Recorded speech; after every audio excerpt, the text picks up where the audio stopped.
শীতের অন্যতম সহজ ফুল হলো লিলিয়াম। এটি বাল্ব থেকে হয় এবং বিভিন্ন রঙের ফুল দেখতে পাওয়া যায়। এক একটি ফুল গাছে ফোটার পর কমপক্ষে 7 থেকে 10 দিন পর্যন্ত গাছে সতেজ থাকে। এই গাছে খুব একটা খাবারের প্রয়োজন হয় না। ভার্মি কম্পোস্ট এবং মাটি দিয়ে পটিং মিডিয়া তৈরি করে বাল্বগুলিকে প্রতিস্থাপন করা এবং তারপর 10 দিন অন্তর ব্যালেন্স এনপিকে, ব্যাস।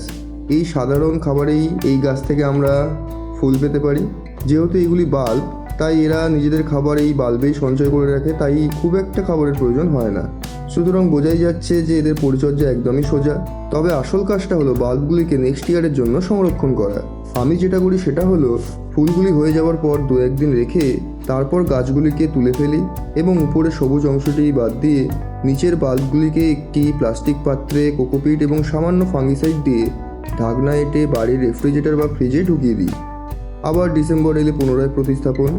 এইভাবে করলে এক একটি বাল্ব 4-5 বছর কিংবা তারও বেশি সময় ধরে জীবিত রাখা সম্ভব।